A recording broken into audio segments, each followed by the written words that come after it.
I want to tell you about a new podcast called Amuse News. Publishing multiple days a week, Amuse News is your source for food news, interviews from around the food world, and more. On the show, we'll be engaging with food storytellers, from chefs to advocates to people working in the field, and many more. Find Amuse News wherever you get your podcasts. Amuse News is a destination for everyone who's looking for a new, insightful look into the world of food. Today's program was brought to you by 100 Bogart Street, the brand new co-working space in Bushwick, Brooklyn. Learn more at 100bogart.com. You're listening to Heritage Radio Network. We're a member-supported food radio network broadcasting over 35 weekly shows live from Bushwick, Brooklyn. Join our hosts as they lead you through the world of craft brewing, behind the scenes of the restaurant industry, inside the battle over school food, and beyond. Find us at heritageradionetwork.org.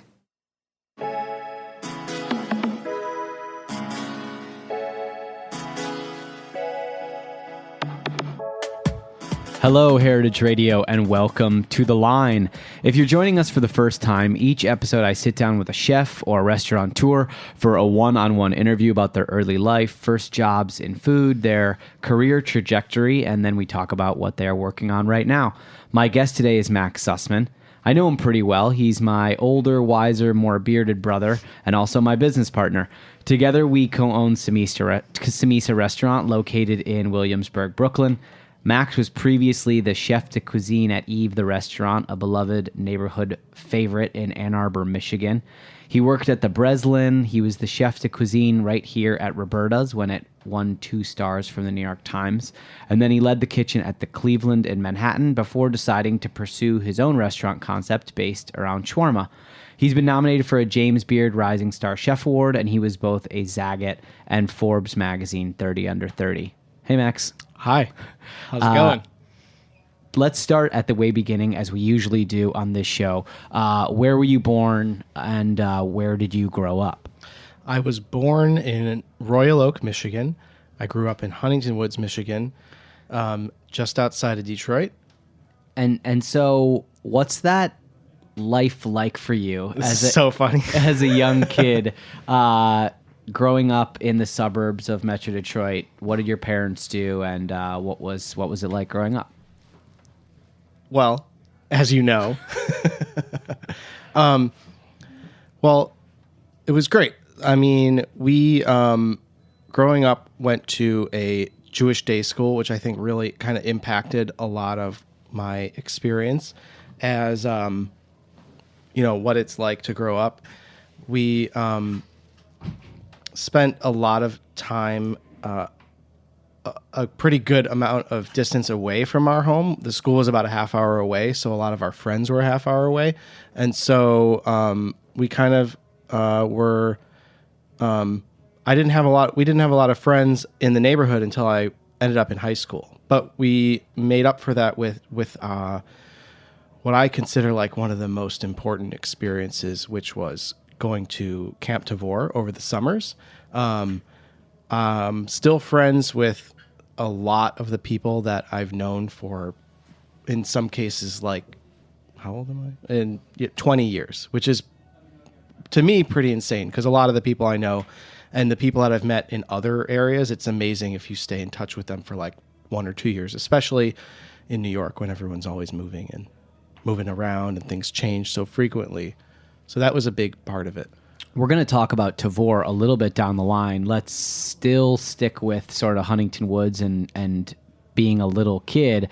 Our parents, one's a lawyer, recently retired, and one is a working artist, and her studio was at home. So talk a little bit about our childhood with food and sort of our relationship with our family and how we grew up eating, and the various parts of what it was like to go to a Jewish day school and how that kind of impacted how we interacted with food at a young age. I mean, probably the best part of growing up where we grew up was that we had a lot of family around all the time. It's definitely one of the things that I miss from Michigan, living in New York, is having aunts and uncles and cousins and grandparents all around all the time. It didn't need to be a Thanksgiving or a super special occasion to get 20 or 30 people over. So we've been close with all of our family and with our extended family, and food's a really big part of that. Every time we get together, there'd be a huge spread of, brunch or dinner. There are a lot of foods I associate with certain times of the year.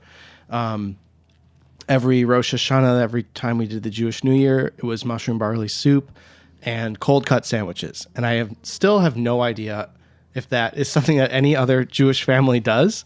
It kind of makes sense, but also I think it's just our own thing. And that was at our grandparents' house. Before that, I have really strong memories of going over to our grandma's house and eating chicken and chicken soup and doing Shabbat dinner over there. And then that tradition ended up moving up to our parents' house. We did Shabbat dinner every Friday night, and we actually, we ate dinner as a family every night. And our dad bakes challah still, and he's pretty much baked challah every week. And our mom doesn't like cooking brisket, which is a real shame, but we still managed to make it through. You alluded to some of the family events that we have, but brunch isn't really an event. It's just people come over and there's bagels and lox, and that's a huge part of what our family does. But our family does Passover in a pretty intense way, specifically our parents. So if you can talk a little bit about our family doing Passover, and also if you have any intense food memories related to Passover in the house, you helping or not helping, things like that. Well, it's weird. I mean, Passover it's a story, it's not just about the food. There's a lot going on, but it seems like every part of the actual Passover story, the Exodus story, has some sort of food component. And, a lot of chefs these days talk about food and memory. And in the Passover story, you actually retell the story of Passover using food as a really important way to tell certain parts of the story. So you were supposed to eat bitter herbs to remember how bad things were. You're supposed to eat sweet things to remember how the sweet times were. And you're supposed to drink a lot of wine to remind yourselves that you are still free. So as a ritual itself, Passover has a lot of that going on. It's actually really cool. And then that's like the cultural memories that you're supposed to kind of retell as a group. But then obviously I have my own memories and things that we used to do and still do. I mean, we still do the Seder.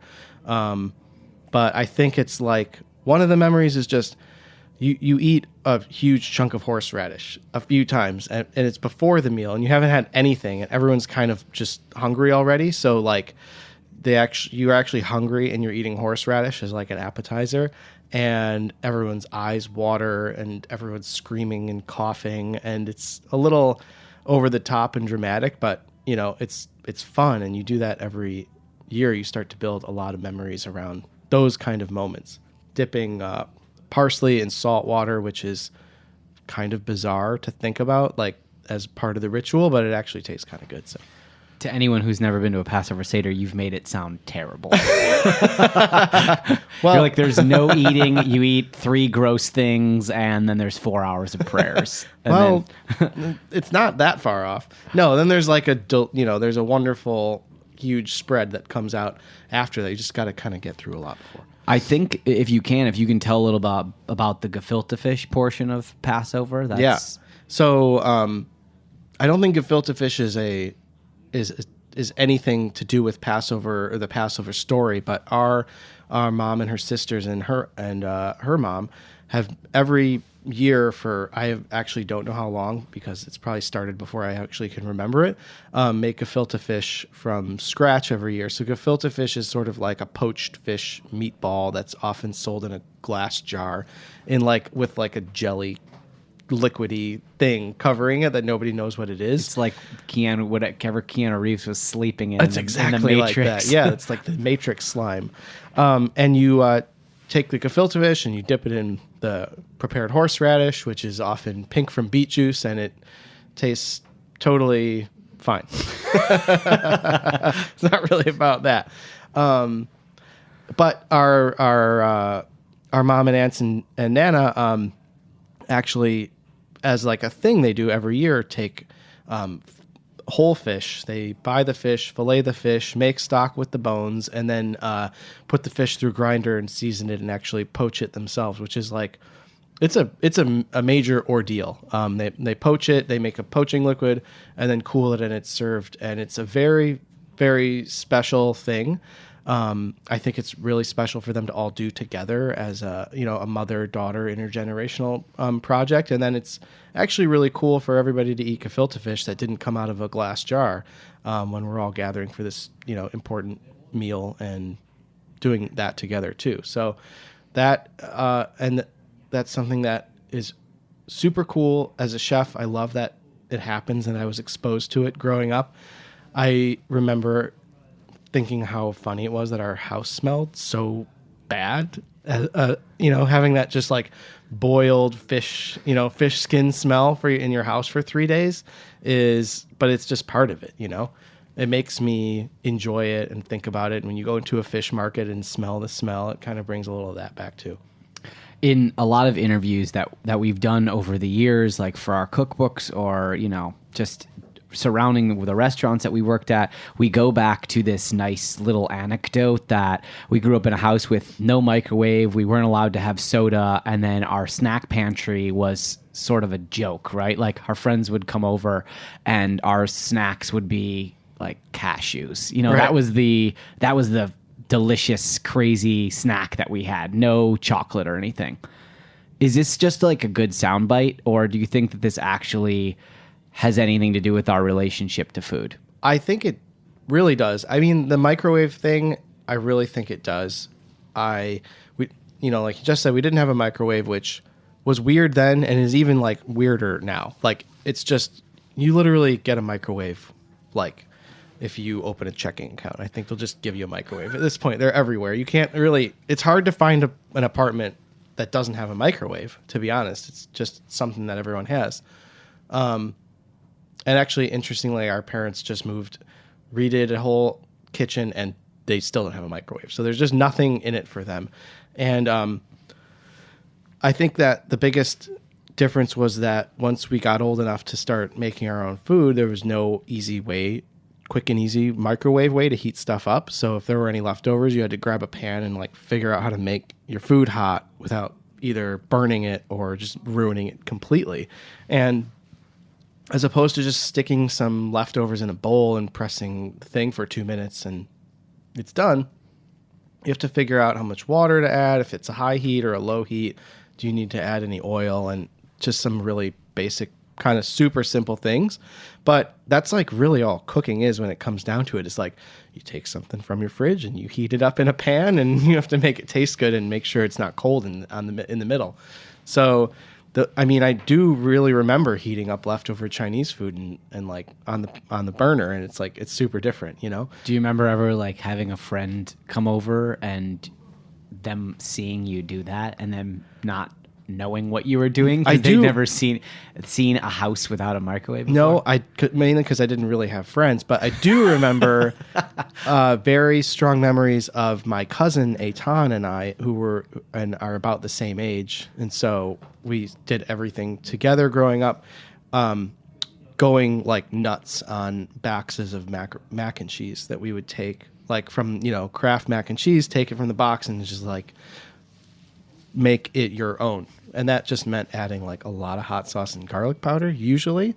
But those kind of things where you just start from something and then like start tweaking it are some of the ways that people, I think I started like thinking about food as something that you could be, put some creative force into, as opposed to just following a recipe or, taking it to the box and heating something up. Yeah. Let's talk a little bit more about Eitan and creativity at Camp Tavor, which is the socialist Jewish summer camp that we went to for many years in Western Michigan, that our uncle was the director of. We had a lot of cousins around, so we went there as campers. Right. But can you focus on how you ended up running the kitchen of a 200-person summer camp when you were, I don't know, how old were you when you did that for the first summer? I think the first summer I worked there, I was probably 17 or 18. In the kitchen. Yeah, in the kitchen. Because so basically what you do is you go there, it's there's a lot, it's a very strong kind of community, and a lot of the kids that go there for summer camp end up being counselors, which is pretty common. So I was going to come back and work as a camp counselor, and I ended up coming a few weeks early just to visit, and it turned out that the guy who was running the kitchen had thrown his back out pulling a huge pot roast out of the oven. It's not a joke. That really did happen. And they said, hey, can you help out in the kitchen? I said, you're like a teenager and you have nothing else to do in your life. So sure, I'll just stay here for a couple weeks, start work a little early.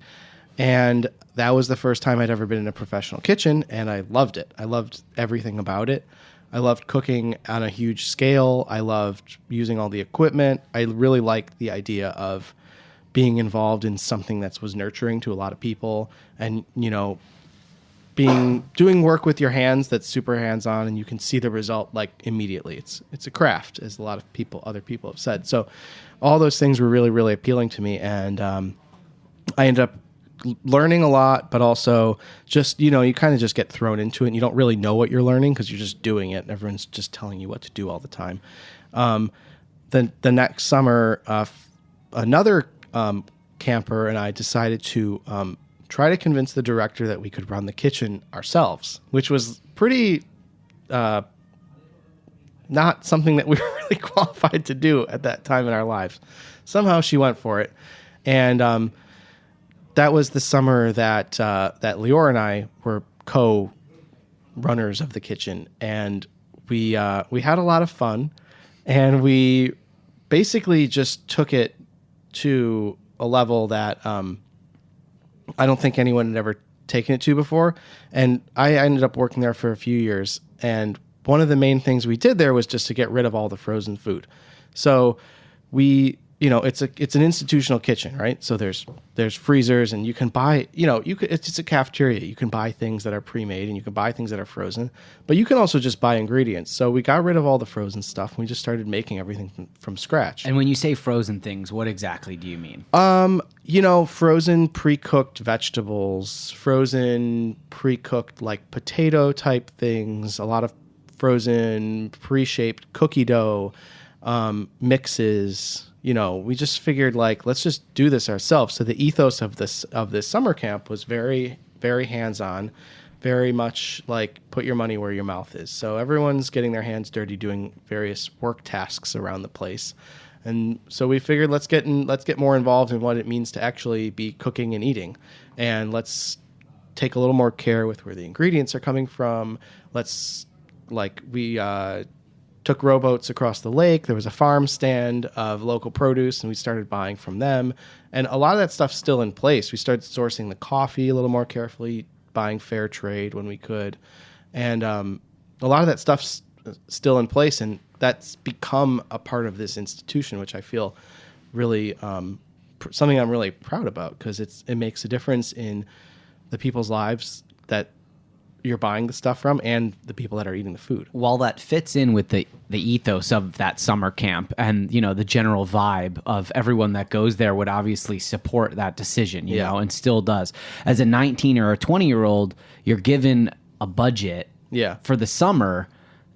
You don't have much experience doing that. What was your strategy for ordering and production and things of that nature when you look at, you have to make 3 meals a day for 200 plus people, and you're just two guys with some assistants that no one really knows what they're doing? How did you, how did you organize that? I guess that looking back, I haven't really thought about that a lot until now, but it's actually the same way that you do it in a restaurant, which is, you have to use labor if you're not buying pre-made ingredients. So it actually just means you have to work a lot harder and spend a lot more time doing it. If you're not buying pre-cooked, par-cooked, frozen, blanched vegetables, you're cutting them and doing that stuff yourself. So you save money on ingredients by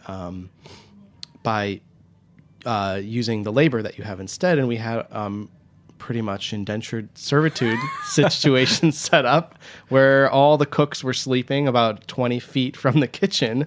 And when you needed them to do something, you just grabbed everybody and said, okay, let's, everybody, but it was fun. It was a team effort. Everybody who was there wanted to be doing that. So, you'd come in, you cook breakfast, you'd prep as hard as you could and hopefully get a little like pool or lake time in the afternoon and then just come back and cook dinner. And you have to create a environment that people enjoy working hard in.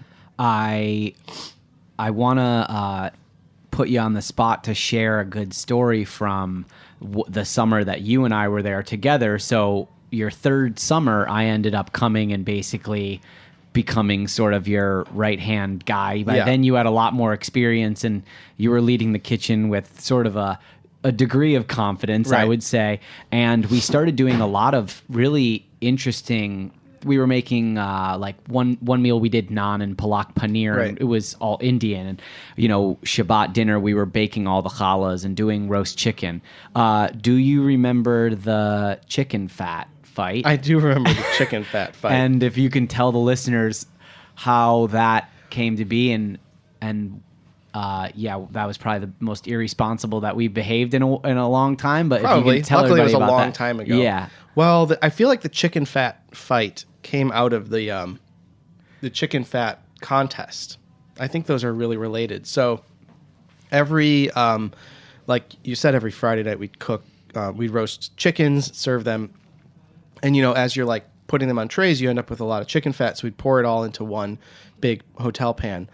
And we sort of ended up with this contest to see who could submerge their hand in the chicken fat the longest. I don't really know another way to say it. So everyone would put their hand in the hotel pan. And it was hot. It was hot still. It was really hot. And you put your hand in the hotel pan, whoever could leave their hand the longest won. There's really nothing. You didn't win anything. That was it. It was just a way to, I don't really know what we were achieving. But it was a fun contest. It made a lot of sense at the time. And so anyways, so then somebody must have flung some of that chicken fat from that out of their hand, and we generated quite a bit of schmaltz at Camp Tavor.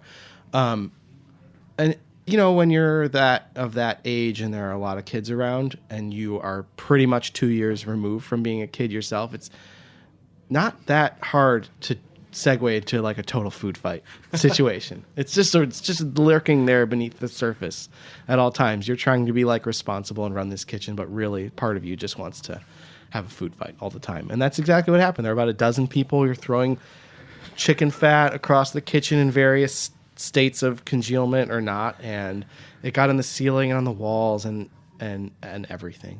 And we had a broken bone. Someone slipped and fell. Did that happen? Yeah, I think Lior, your other guy that helped you out, I think he broke maybe a couple fingers on a slip on chicken fat, and then we cleaned it all up, and it was really fun for the 4 minutes of chicken fat fight, and it was terrible in the 6 hours that it took us to clean it up. It's not easy to clean up chicken fat on the walls.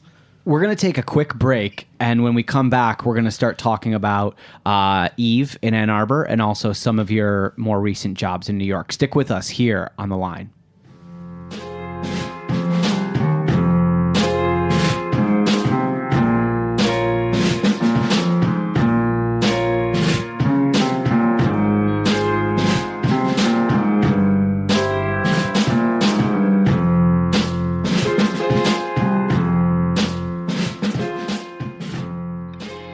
Bogart Street is finally open and ready for Bushwick.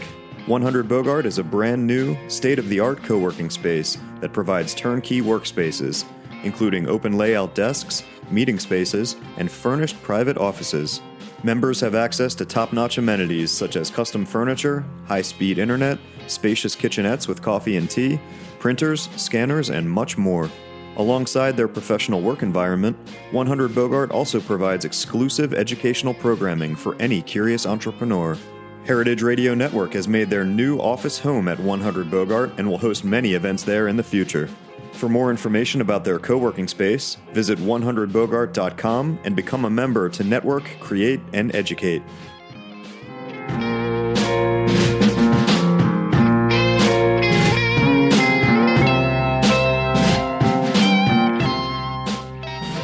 Welcome back to The Line. I'm your host, Eli Sussman. My guest today is Max Sussman, my brother and business partner in Samesa Restaurant. Before joining up together to open Samesa, he was the chef at Eve, a restaurant in Ann Arbor, Michigan. He was the chef de cuisine here at Roberta's, where we're sitting, at the Cleveland in Manhattan. He has been awarded a Zagat and Forbes Magazine 30 Under 30 and was nominated for a James Beard Rising Star Chef Award. Max, we were talking about summer camp and sort of how that didn't have a lot of professional responsibility. I mean, obviously you were in charge of some people and you had to put out food every single day. But Eve in Ann Arbor was your first real, true, classic restaurant job where you were in a position of leadership. Yeah. You worked there for quite a while during college. What was it like to be in college and have what is a professional career kind of simultaneously? Well, I mean, at first I didn't really know that it was a professional career. But when I walked into Eve, it was kind of the first moment that I was faced with this like kind of life choice that I knew that if I wanted to, and obviously you can change your path at any point, but it felt serious to me. I'd been cooking, I'd enjoyed it, and worked at, a couple different places, but nothing was really too serious. And Eve was worked at Zingerman's in Ann Arbor. Yeah, I was at Zingerman's. I worked at a place called Jefferson Market, which was a neighborhood deli and cafe, but never really any serious restaurants. And Eve was the first place where it felt serious to me. And I walked in and everything smelled special. There were spices that I had never really encountered before. There were techniques that I had kind of heard about but didn't really know how to achieve. There some of the all the fundamentals, braising and roasting and building sauces and knife work and all these things that I looked through. You see them happening, and it was the point at which I was like, this is something I want to do. I was kind of not really sure if I wanted to be a cook or a chef or pursue it professionally. I kind of thought I wanted to be a teacher. There was a lot of other stuff I was interested in. And when I decided to take the job at Eve, it kind of felt like, all right, I'm going down this path. I'm going to see where it takes me. And I learned almost every basic technique that I still use today there. And everything after it was just like building on that. So, Eve was a really wonderful restaurant. Eve Aronoff was the chef and owner. It was open for dinner only, and it had white tablecloths, which all of these things were like super new to me. So my experience there was working when I was in college was like kind of this beginning of understanding that like to learn a lot of this stuff requires a lot of sacrifice. And you are basically working when everybody else is having fun, no matter what. That's what dinner service is. You go there in the morning or early afternoon, you work all day, and then as soon as everybody else gets off work and is like thinking about what fun things they're going to do at night is when your job gets super hard, and then you clean up and finish your shift when everyone is out at the bar relaxing, and by the time you get done, everyone's sleeping. And I was like, wow, this is like just a total perspective change on how, we spend our time versus how everyone else spends their time. And so obviously doing that when you're in college was kind of even more.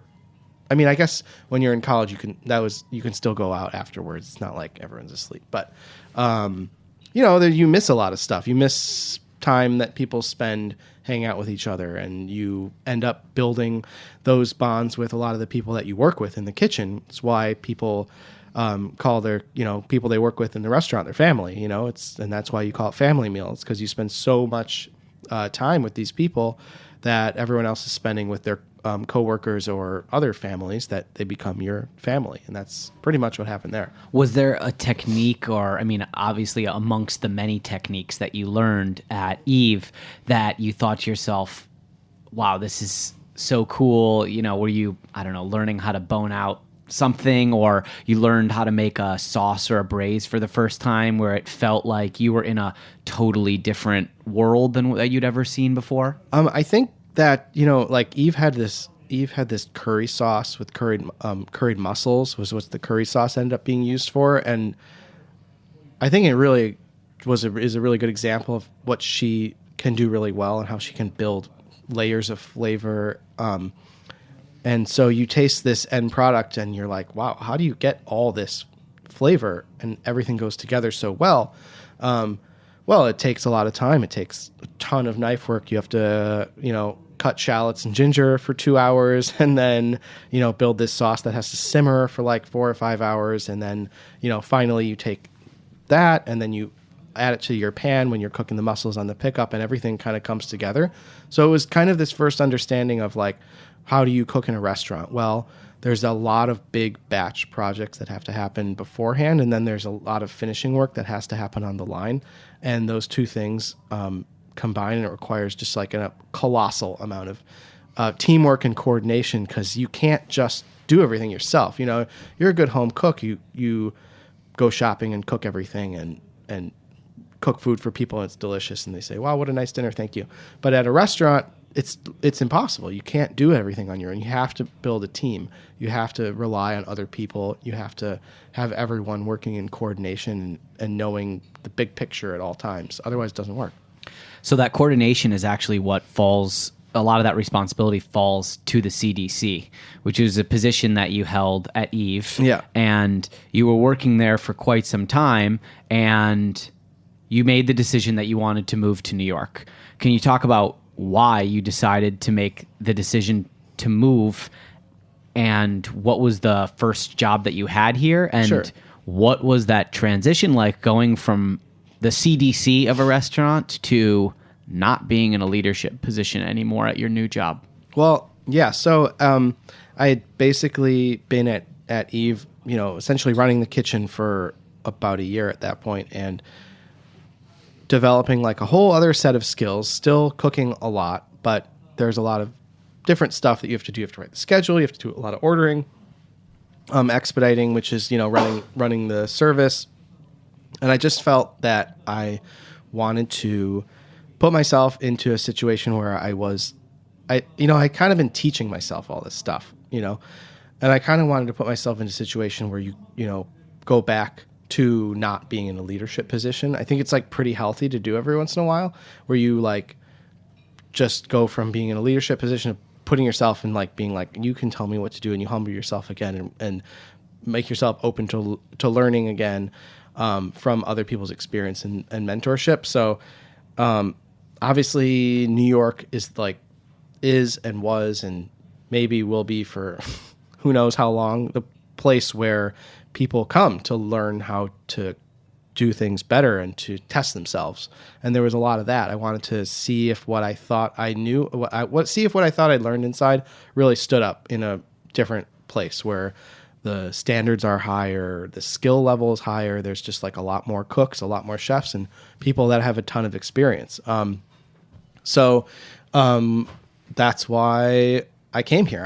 I came here and I knew that I really liked the food and the style of cooking at Eve. It was arguably a formal restaurant, but it was also very friendly, and warm and inviting. Not formal in like a cold way, just formal in like a professional way.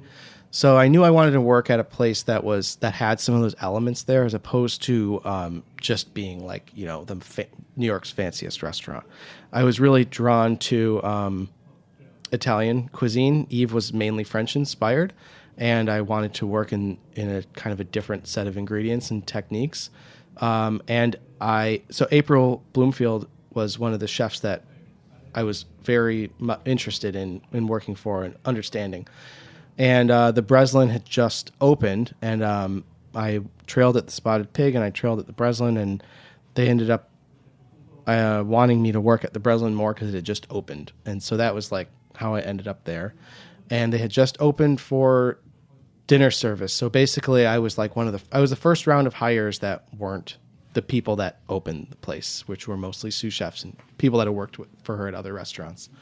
And it's kind of hard to like overstate how much of a culture shock and just shift it was for me to go from a Midwestern restaurant that closes at 10 on the weekends to a fast-paced, enormous New York hotel restaurant with 3 floors of prep kitchen that is open for breakfast until midnight on the weekends. It's just like, it's almost like they're just not even both in the same category of things. They're both restaurants, but like every other aspect is completely different.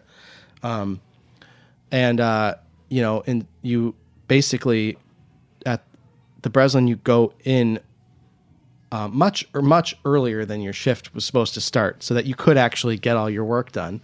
And the service was, like, comparatively speaking, like, just brutal. Like, at 5 p.m. you start getting tickets, and they don't stop until the restaurant closes. And when I was working there, it was pretty much like that almost every night.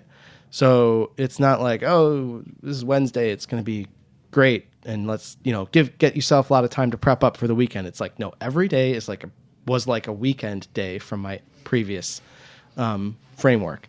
And you can't really use that as an excuse. If anything, it means that your own standards have to be higher because there's people coming in all the time.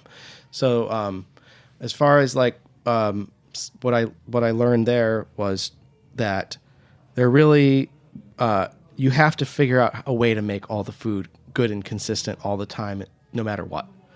And the margin of error for like what's considered acceptable at that restaurant at that time was so narrow compared to what I previously thought was acceptable. So, if something was over or undercooked, it doesn't get served. It gets made again. If a salad wilts, you throw it out and make it again. If something's not hot, you have to figure out if you can heat it up or if you have to start from scratch. And obviously, a lot of those things, and that's what restaurants are. But again, like the range of what was acceptable was just narrowed for me so much that it kind of opened my eyes to what it means to be a chef and what it means to run a good restaurant there. Over time, that the Breslin didn't end up being exactly what you wanted to be for a variety of reasons. If you can touch on a little bit of why it wasn't the right fit and how you ended up here in Bushwick at Roberta's, which is, again, a great departure in a different direction from the Breslin. Yeah, I mean, it was at that time, and still, I think, there was a lot.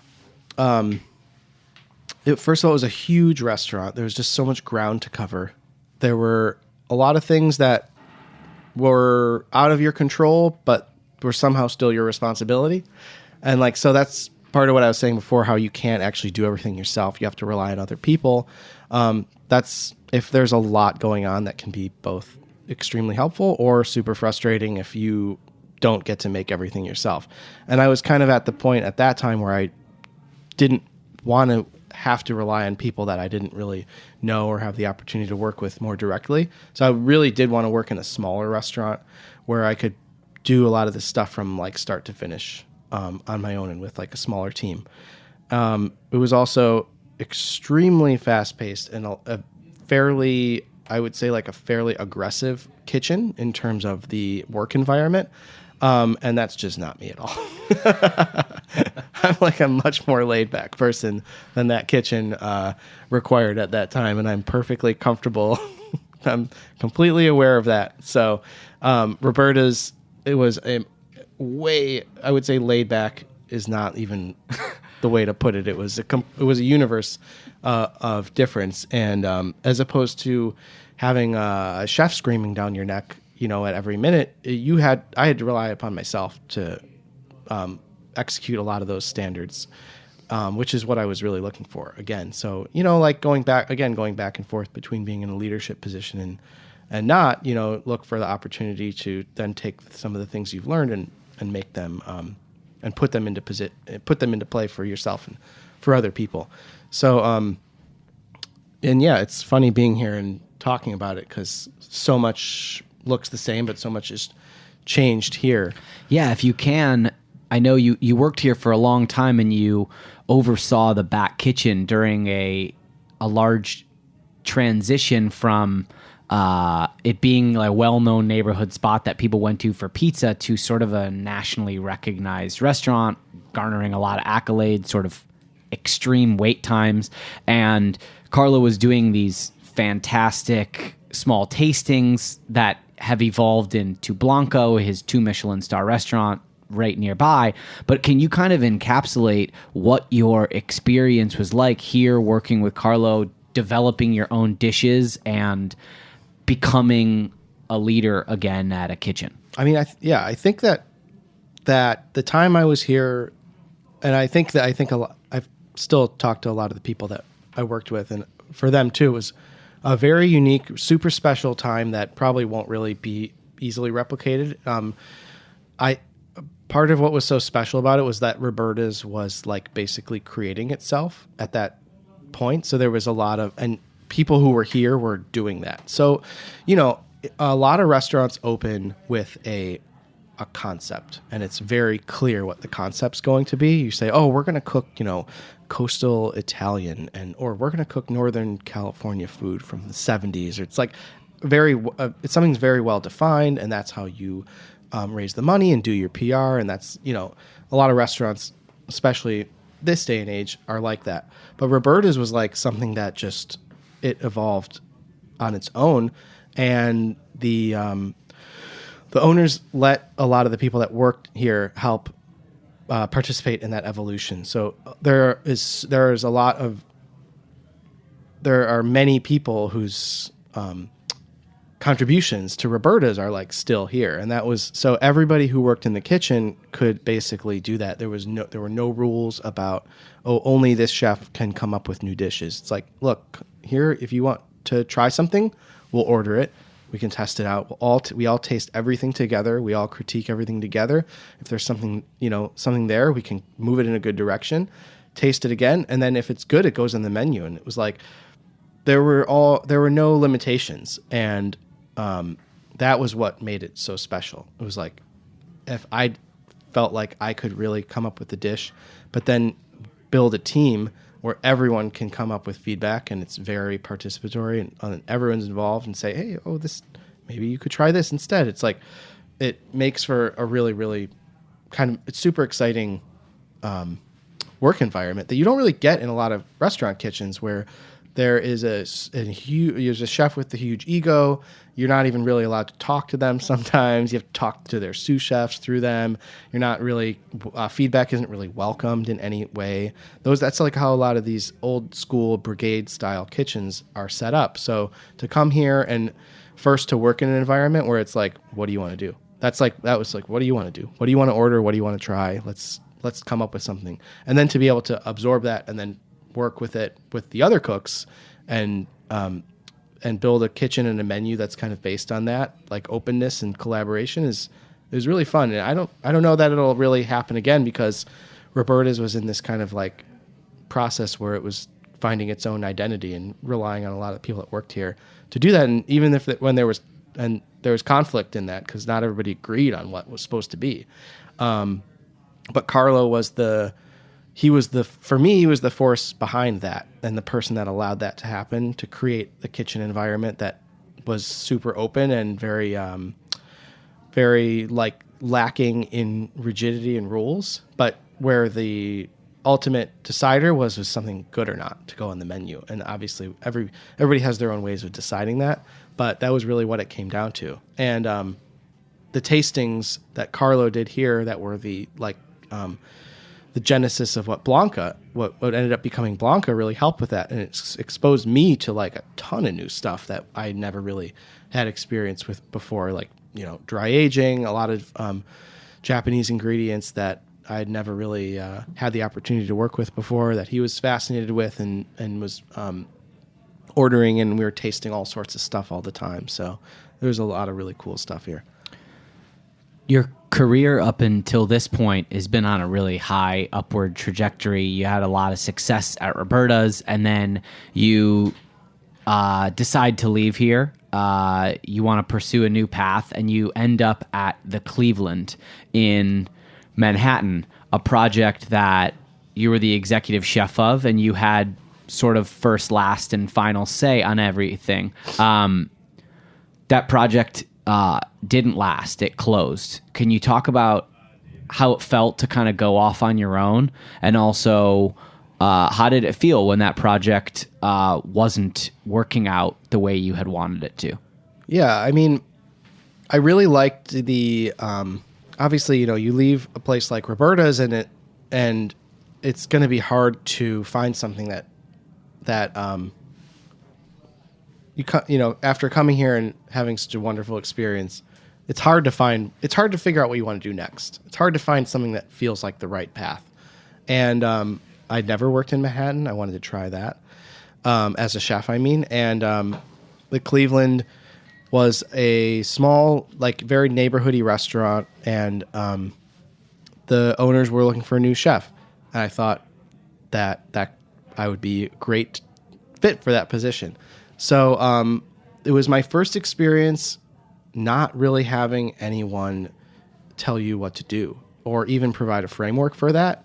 And in that way, it was really a very big learning experience for me. I was very confident in my cooking ability, in my management ability. But every time you do a new thing, you realize there's more to it than that. And so I think we made a great menu with a lot of really great food. But as you said, it didn't end up staying open and ended up closing about a year after I started working there. And I think, to me, I learned that there is a lot more to running a successful restaurant than having good food. And that is really obvious to a lot of restaurateurs, but to someone coming at it from the chef background and working their way up through a line cook and being a chef, to have that be illustrated for you so clearly was a really, really important learning experience for me. I think that there's a lot of awesome dishes that we came up with, but people need like a focus. They need to know like what it is that they're coming into your restaurant for. And I just cooked whatever I felt like cooking. And that really wasn't enough to like kind of give the restaurant an identity. I was also the third chef that had been hired, which that is also like a bit of a warning, in case anyone is considering being the third chef at a restaurant. There might be a reason that there were two before you that aren't there now. That's just something to think about. But it was fun. We had a good time. And look, not all restaurants stay open forever. In fact, most of them don't. And sometimes there's not anything that anyone can do about it. And that's just like, I don't know if that's a profound lesson. There's like some Zen there. It wasn't, and sometimes things don't work out. Everything has to come together so amazingly well for a restaurant to be successful that it's sad, but it's not really surprising that most restaurants just close, because it's hard to capture that. I think that coming from Roberta's, and a lot of people, this happened to a lot of people that worked here during that time, were just like assumed that a lot of the next things that they would do would immediately have that like spark that Roberta's had for that time. But it's like a once in a who knows how long decade kind of experience for restaurants and for a lot of people. When the Cleveland didn't end up working out anymore, you and I were talking about what each one of us would be doing. I was looking for a new stage in my career to do something new, and you were also kind of evaluating your options about maybe taking a corporate chef job, maybe going to another big fancy Manhattan restaurant. And we had been fighting this idea of working together for a long time, just saying like, this too much. We were roommates, and it seemed like a bit much to be spending every day. We wrote 3 freaking books together. Right. We were spending more time than we needed to together. And so we were fighting this idea of being partners. And then we decided that we both had this similar idea of what we wanted to do, which was we both love chicken shawarma so much. Can you talk a little bit about the initial pitching phase of trying to get Samesa off the ground? And by that, I mean like meeting with investors, making a deck. Talk a little bit about that process. Well, it's tough.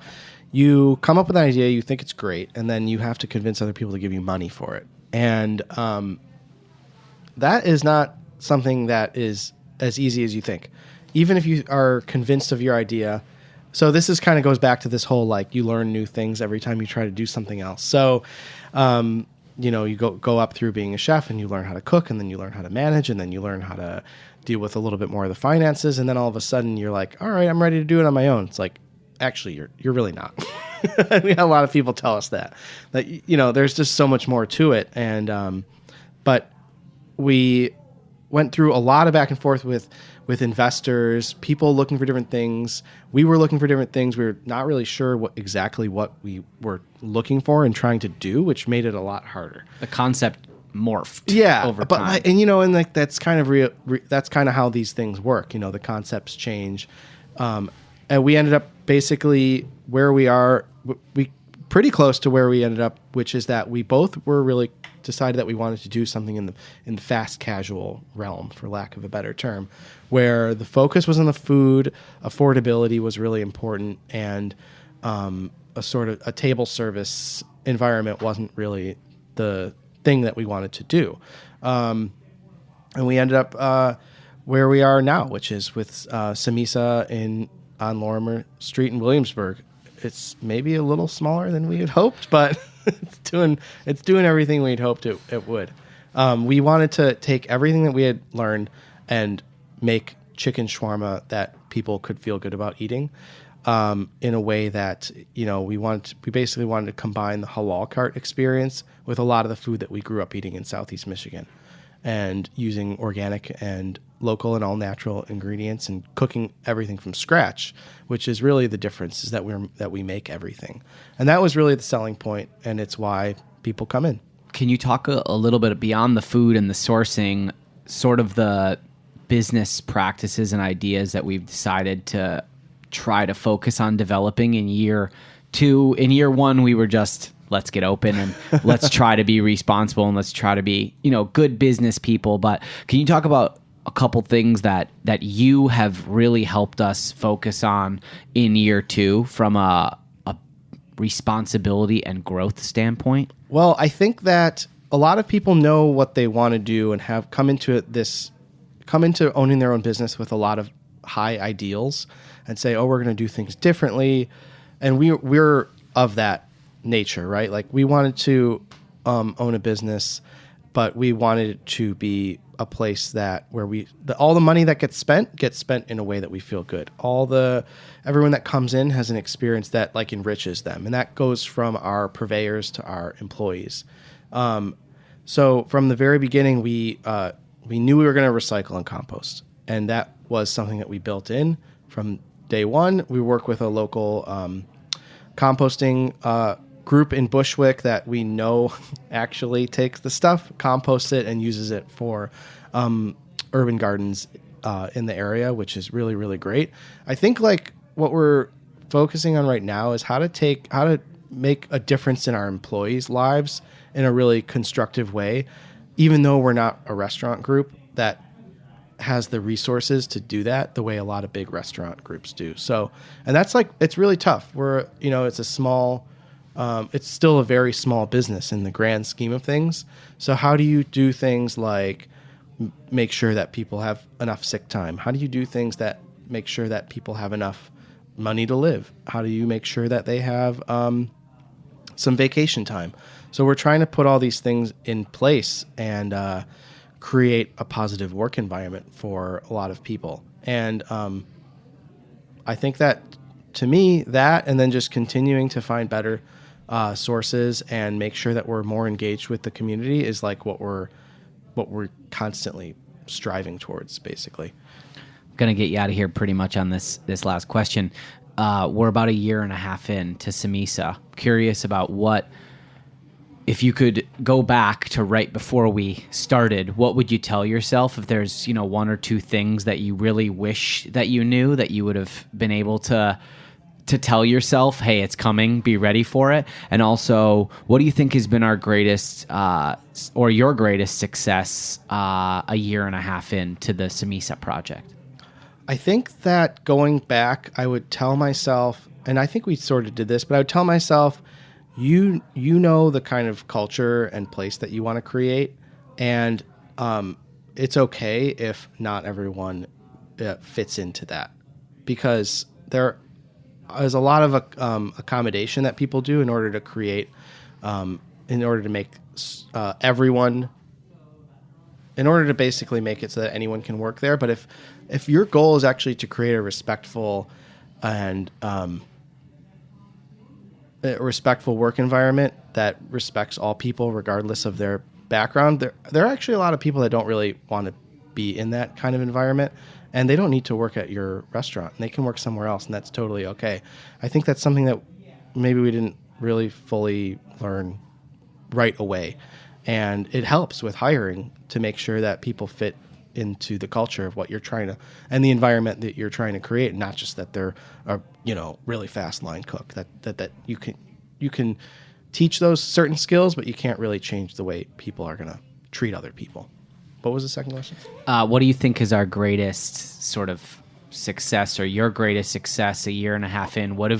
Is there anything that we've done well that someone who's starting their first restaurant, we could say, this worked really well for us, we suggest that you do it as well? I think the thing that we're the best at is not being too overly attached to either to the menu as a whole, or to like the way that we set we're not overly attached to how things were on day one. I think that we've allowed it to evolve considerably. The menu's changed, and we're both really open to like talking about how if we don't like a dish or the way that something's working, it's not like we're in this mentality where we think we have like 20 and we can't change anything about Samesa. It's still a little bit of a work in progress, and we're still totally open to changing things. And I think that's really important. Being open to change is like a really, really important thing. What's the rest of 2018 look like for you, and what does it look like for Samesa? And you've got about 1 minute to encapsulate that. Well, we are planning on opening another 2 Samesas. We're going to be partnering with Grimm Brewing later this year to open a Samesa kiosk there. And Wilda's Detroit will be opening in 2018. That's another project we're working on. It's an all-day cafe in Detroit, Michigan, that we are partnering on and going to be doing the menu for there.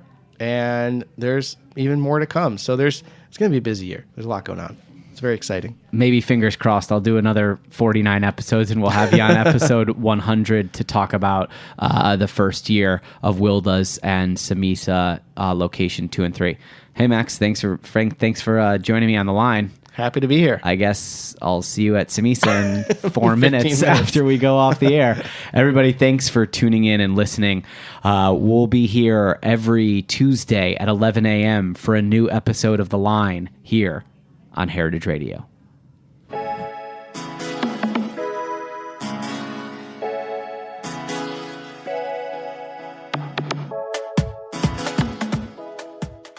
Thanks for listening to Heritage Radio Network, food radio supported by you. For our freshest content and to hear about exclusive events, subscribe to our newsletter. Enter your email at the bottom of our website, heritageradionetwork.org. Connect with us on Facebook, Instagram, and Twitter at heritage_radio. Heritage Radio Network is a nonprofit organization driving conversations to make the world a better, fairer, more delicious place. And we couldn't do it without support from listeners like you. Want to be a part of the food world's most innovative community? Rate the shows you like, tell your friends, and please join our community by becoming a member. Just click on the beating heart at the top right of our homepage. Thanks for listening.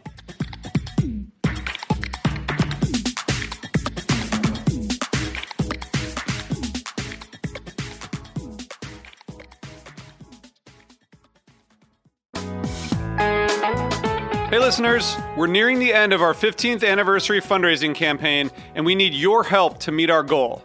This campaign offers you a chance to win a unique food and music experience in one of the most exciting cities in America. Here's how it works.